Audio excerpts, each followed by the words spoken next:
Welcome to episode 252 of Angela Watson's Truth for Teachers.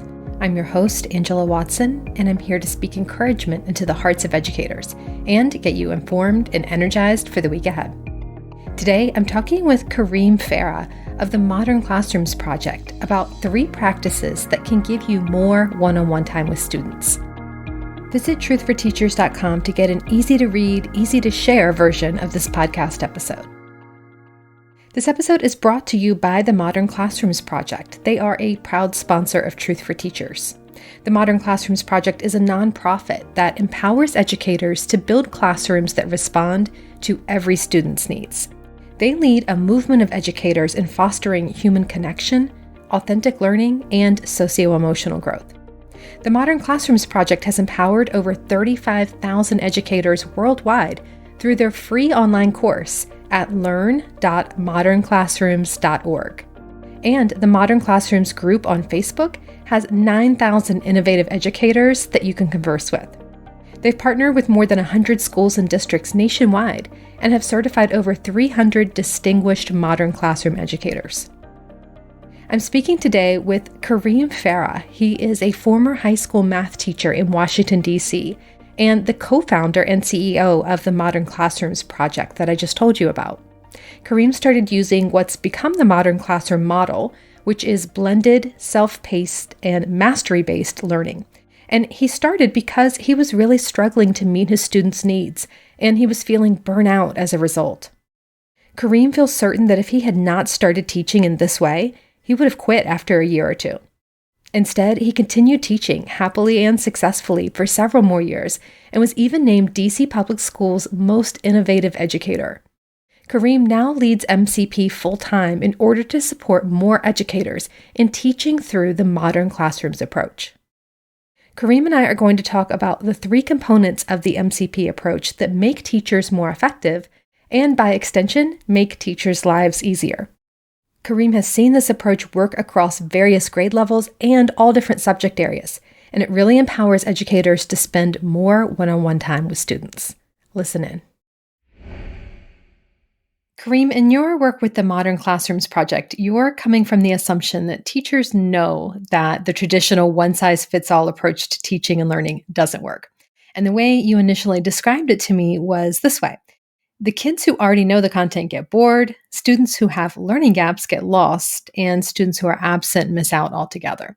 So your goal is to give teachers actionable strategies and resources for trying a different approach. And I think this is so needed because differentiating and meeting every student's needs is just incredibly time consuming, and it can be very overwhelming for teachers to manage. Has that been true in your experience? Yeah, absolutely. I have said for years, and anyone who's ever sort of come in contact with our work has probably heard that I think that differentiation is the most overused and under-executed term in education. And I think that's the case because most teachers are faced with a categorically unconquerable task in front of them, which is that they have 20, 30, sometimes 40 plus kids in front of them. They all have a diverse set of academic and social emotional needs. And their goal is to meet their needs as effectively as possible.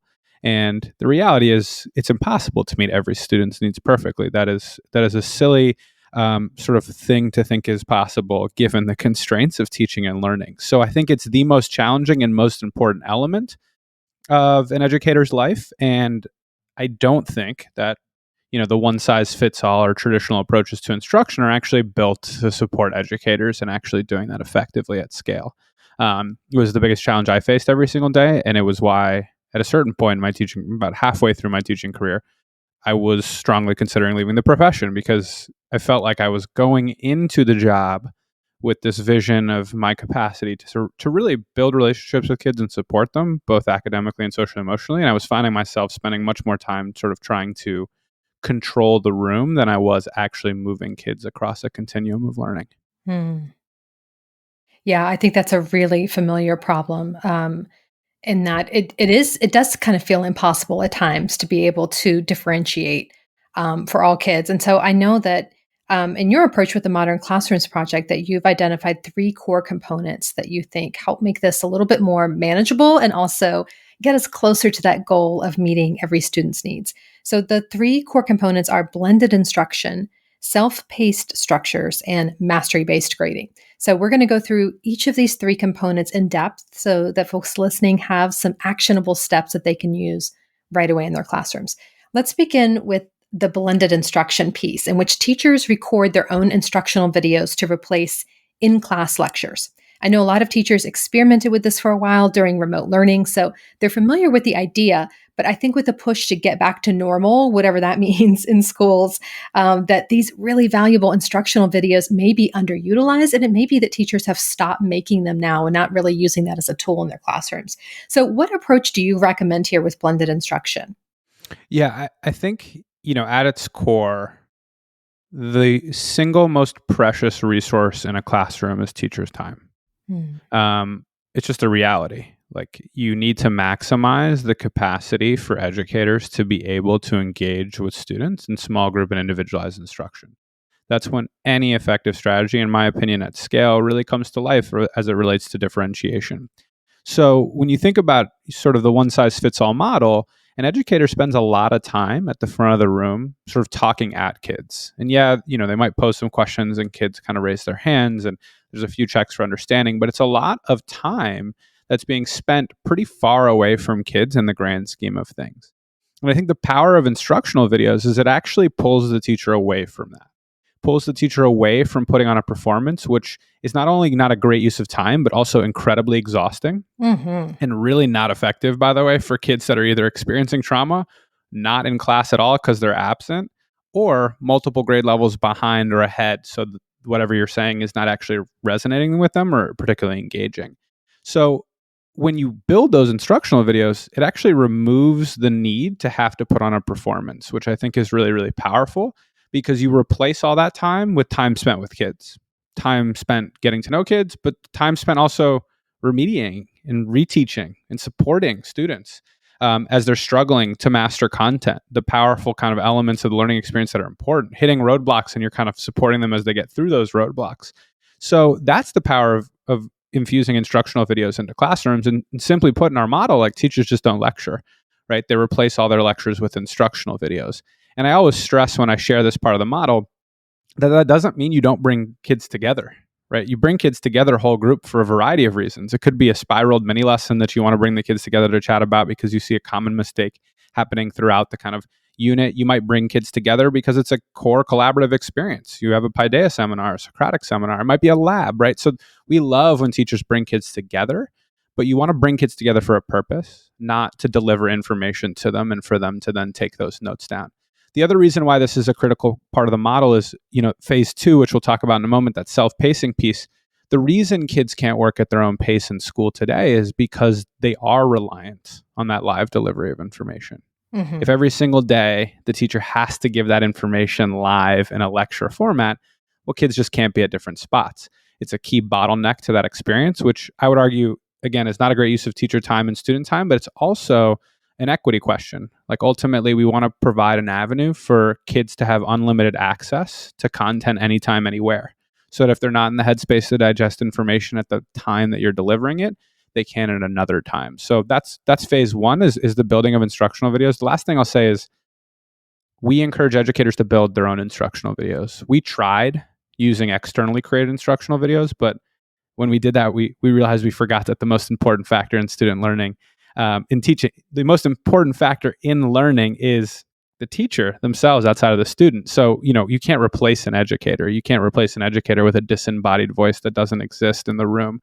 And we realized that had real damages when we tried to have kids watch someone else teach content to them.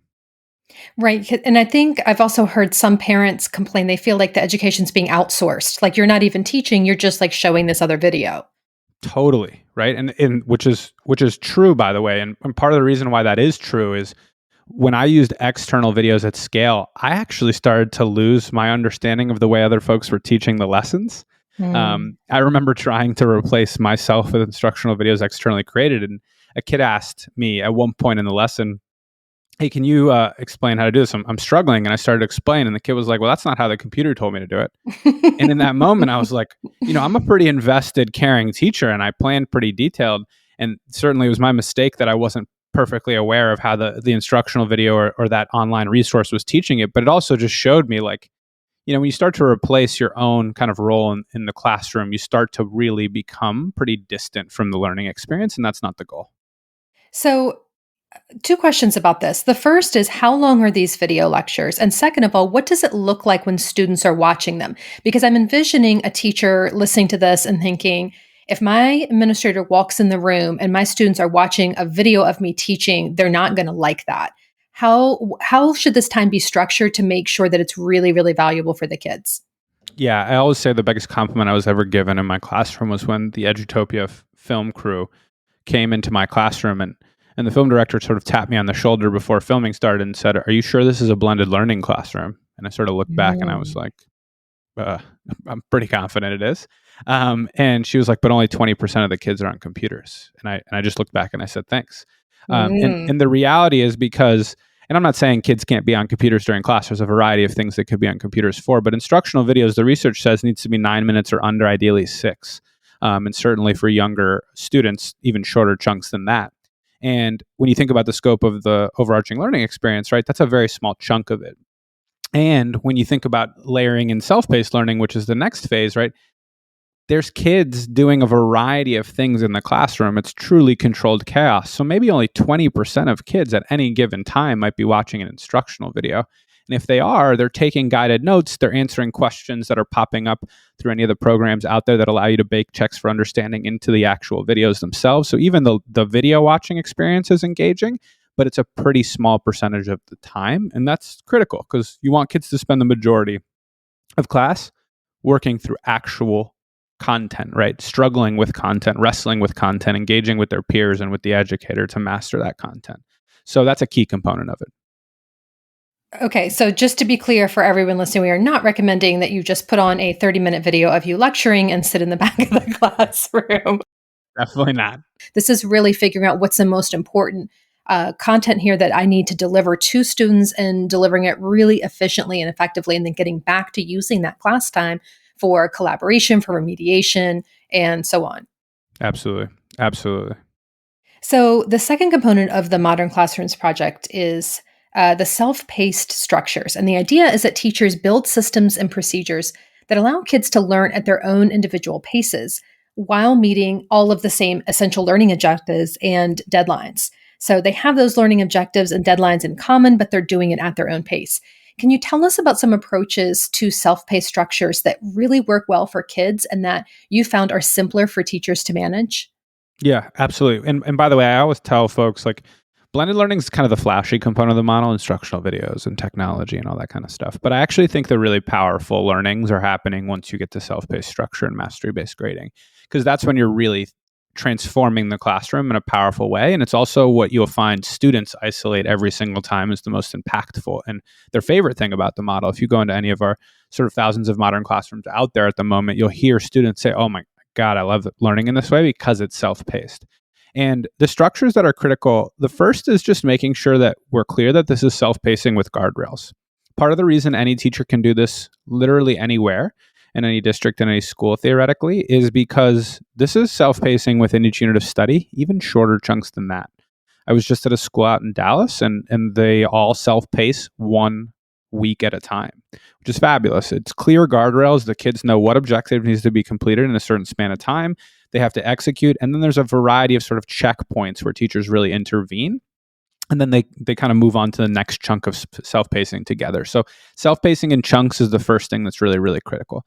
The second thing, and this is kind of covered in a lot of the research, and we did a literature review at Johns Hopkins as well that kind of supports the core components of our model. But it's really, really important that when you walk into any self-paced learning environment, that the kids know exactly where they are in the larger scope of the learning experience, and the Mm. teacher knows where every kid's at. And I've always said, a controlled chaos environment is a teacher's dream, and a completely chaotic environment is a teacher's nightmare. And in Mhm. many ways, the systems and structures you put in place for you to know where the kids are at and for the kids to know where they're at is the key differentiator between those two styles of a classroom. So when I walk into a modern classroom that's effective, you're either going to see game boards or checklists, and those are what we call personal trackers, right? Systems and structures where kids are able to identify where they are in the larger scope of the unit and sort of move day by day through each activity and mark where they're going. And then physical and public trackers. These are ways where you can walk into the classroom and see where you're at in the larger scope of the learning experience. And they can be anonymous or they can be not anonymous, either way. But they're really powerful ways to ensure that everyone's super clear about where they are in the moment and where they need to go. And that includes, by the way, identifying for all the students every single day, hey, what lesson's on pace right now? What lessons, if you're stuck on these, you're actually kind of behind in our pacing calendar at the moment? And what lessons are ahead of pace? Means you're pushing forward and you're getting through content at a pretty fast pace. So everyone's just really, really comfortable and clear as to where they are and where they're going. And then the final piece, which is so integral, is our lesson classification model. The reality is there are some skills in a unit that are integral and non-negotiable. There are some skills that we'd like every kid to master, but we know some kids aren't going to get to them. And then there's some skills that are extension lessons. So when teachers go through our program, whether the free course or our virtual mentorship program, they're actually going to plan a full unit in advance, and they're going to isolate what are their must-do lessons, what are the should-do lessons, and what are the aspire-to-do lessons, which creates a really healthy framework to send kids on different pathways depending on how successfully they're mastering content at the pace that you've kind of outlined. I love that so much because I feel like there's so much, often just clutter in the curriculum, and you feel like everything's important, everything's urgent, the kids have to master everything right now. But really dialing down and figuring out what are the key essential skills, what are the most important things that I need to make sure all my students are able to do. If you can identify that before you begin integrating or implementing the unit, I think it saves so much time. Have you found that too, that it just makes it so much easier for teachers to make sure they're maximizing that instructional time? 100%. I mean, I often hear folks, another one of the many buzzwords in education is obviously personalized learning. And I always tell folks, like, a lot of times personalized learning as it's created is actually quite impersonal. I think that structure gives sort of a avenue to true personalized learning where teachers are making live decisions around what pathways kids need to go on based on what skills are most important to master. And it just also honors the reality that you have a very diverse group of students in front of you and you want to hold them to as high expectations as possible, but it's also not realistic to say that every single kid is going to learn every single skill in one fixed time frame. That just doesn't really make all that much sense. And I think when teachers are told that that's the reality that they need to live up to, they kind of roll their eyes, right? They kind of walk out of the classroom or in the professional development session and are like, really? Like, I have a pretty diverse set of learners in front of me. It's not realistic for that to play out the way that you've described it. So creating that structure creates comfort for teachers before they walk into the room to say, hey, I know like what is non-negotiable for my students and what I need to just guarantee they all understand. And then we build up from there. And I think that's a really powerful way to prioritize time. So the example school that you just mentioned in Dallas, you said that they're planning the self-paced structures are for a week at a time. Does that mean the kids basically get the assignments on Monday and then have everything complete by Friday, or what are some different ways that that might look in a classroom? Yeah, totally. They get every Monday something called their quest. That's what they call it at the Nice. school, which is super cool. Yes. And the quest, because it's a gaming school, which is even more Oh, fascinating. There's a cool. lot to say about this fascinating school. But yeah, so their quests, and they have to complete their quest by Friday. Now, Okay. if they don't complete their quest by Friday, and there's mastery checks in there and all that kind of stuff, well, they can always complete their quest on their own time, right? You're not saying that content's done, which is another thing I really bothered me about sort of one size fits all traditional instruction. It's like, hey, you missed it yesterday, you didn't get it, like it's over. That sends such a weird message to kids about how learning works. Mm, So if you don't get everything on your quest done, you have to spend class time next week on the next quest. But if you want to come in at lunch, before school, after school, work at home, you can watch the instructional videos anytime, anywhere, right? You can still master those skills and complete those quests. So it creates those clear guardrails and those clear structures, but learning's never ending. So kids can always go back to quests they never finished. But you want to really create a space too where kids don't start to diverge what they're doing so far that it makes it difficult for them to collaborate. Right? If some kids are on quest 1 and then other kids are on quest 10, which means they're 10 weeks apart in the kind of curriculum, well, then it makes it quite difficult for them to connect and collaborate. It also makes it difficult for you to bring the kids together and say, hey, we're going to have a discussion about this. right. So that's why we kind of create those guardrails. I think it's healthy for kids. Yeah, I like that week-long time frame of the quest. Uh, have you found that teachers like to leave their time very unstructured and just sort of go with the flow and see what the kids need? Or do you find that when the kids are working on their quests, the teacher has a more specific schedule, like, okay, I'm going to pull this small group or I'm going to go work one on one with these kids on this schedule? What does that typically look like? Yeah, so I think there's an important amount of unstructured time you need to do the model effectively, because I think one of the coolest things about the model is you're responding to live Right. indicators of mastery and then intervening. So it's more about how you structure your time spent in the classroom, but not over structuring it to the point where you're not grading live and then giving feedback live. So I actually modeled this for one of our partners in Connecticut the other day, where I just kind of brought the adults in the room and I said, pretend you're in my modern classroom. And I think one of the core elements of it is we have, whether it's the teacher station, we often call it the teacher nest, right? Is where you're largely doing all your small group and individualized instructions. You actually have all these kind of mastery checks coming in where kids are demonstrating their mastery on the skills. And live right there, you're pulling those out. You're looking at them to see if the kids have mastered the skills. And then you start clumping them together. All right, these 3 kids didn't master lesson 3. Come on down to my teacher nest. We're going to do a small group instruction. And everyone on the outside is really just learning at their own pace, right?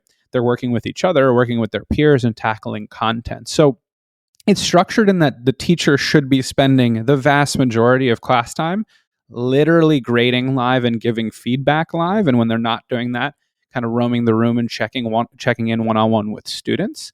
That part is structured. But what you don't want to do, which is I think a potential downfall of some of the station rotation models, is say, well, at 15 minutes in, I'm going to pull these 4 kids, and then 20 minutes in, I'm going to pull these 5 kids. Not every kid actually needs to be pulled down in those scenarios, right? When you overplan those elements, sometimes you're forcing kids to be in sort of small group and individualized instruction that actually don't need it, whereas you could spend that time with other students that really need it quite badly. Hmm.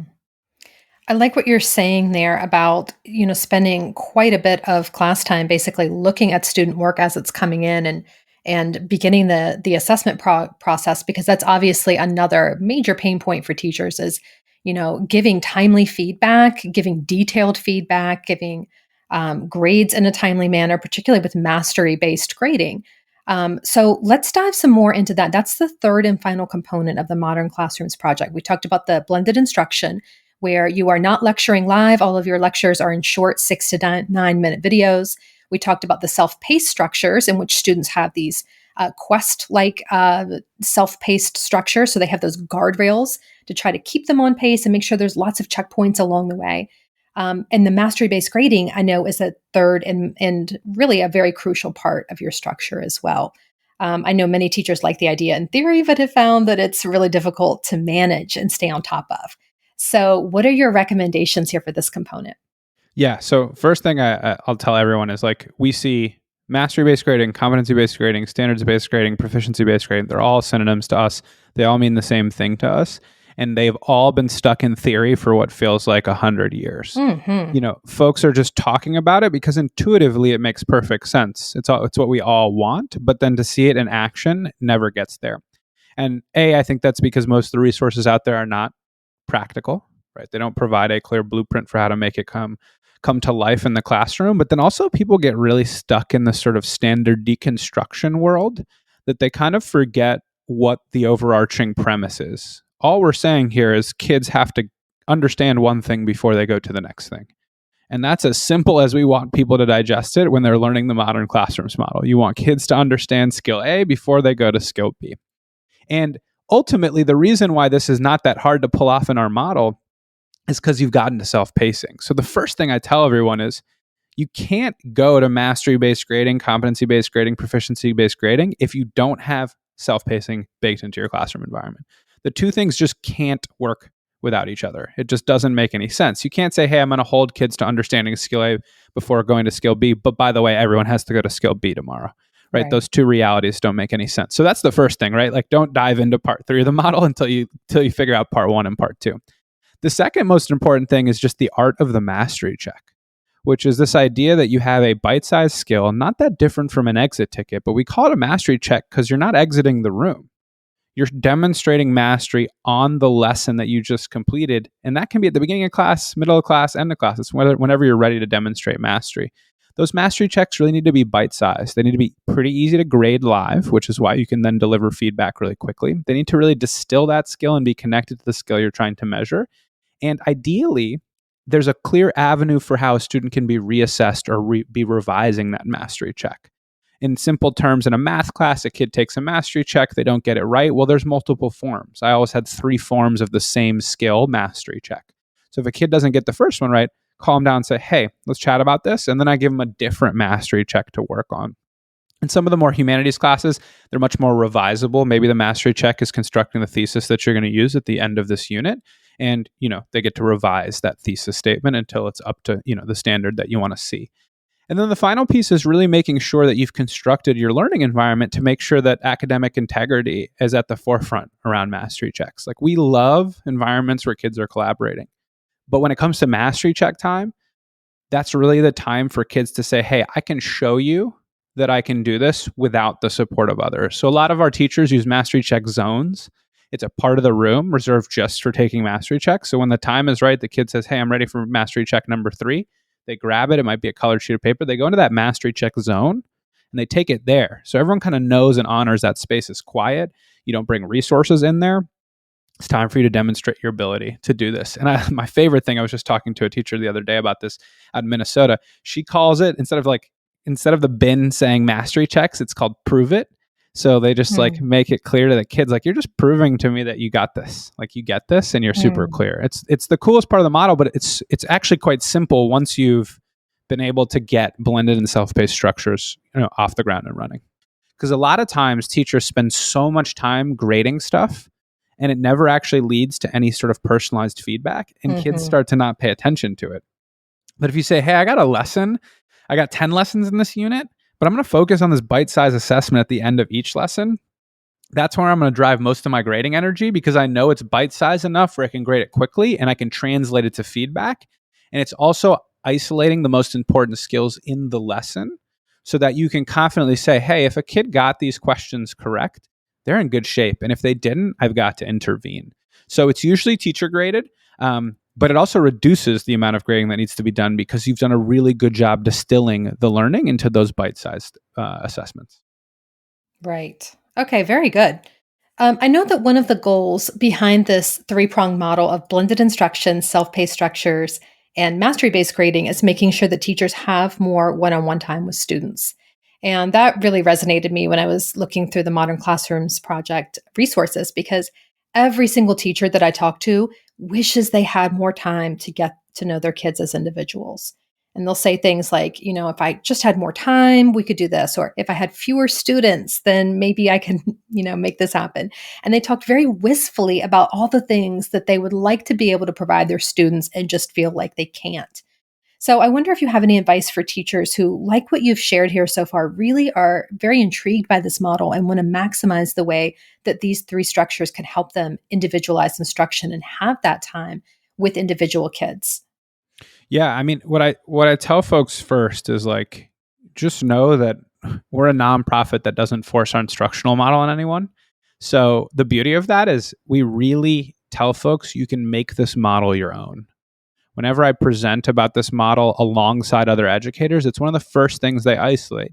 Know you can make the model your own. So, what's great about it is you can go in there and learn about the practices and then customize it, make it right for your learning environment, because you know your kids best, you know the circumstances in your learning community best. You're going to make it right and tweak it for your kids.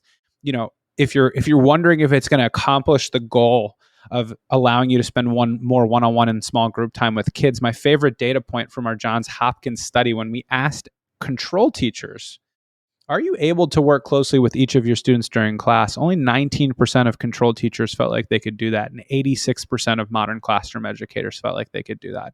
Wow. That's obviously an enormous difference. It's statistically significant at a very high p-value, so it really sends the message like, look, it's a real thing. It's possible to do. The last thing I'd say is, ease into it. You don't need to sort of totally redesign your classroom by tomorrow. I mean, one of the things that we see quite consistently each year is the vast majority of our teachers really redesign their classroom over the summer and do a reset at the beginning of the school year. So ultimately, what we know at the Modern Classrooms Project, and I think every teacher knows, and hopefully every admin knows, is that teacher time is the most precious time and resource that exists in the classroom. So our model is really built around maximizing how you use that time and using it in small group and one-on-one settings. So just give it a try and know that you can make it your own as soon as you kind of start to access the content. So I know that you have a free course available at learn.modernclassrooms.org. I want to talk a little bit about that for listeners because I'm really impressed with it. It is not a freemium course, there's no paywall, and it contains all of the teacher training content that the Modern Classrooms Project has ever developed. It's all in there, and it's designed to help teachers learn and implement an innovative instructional approach that's going to meet every student's needs. So it's sort of gives you more ideas and support around these three components of the model that we talked about today.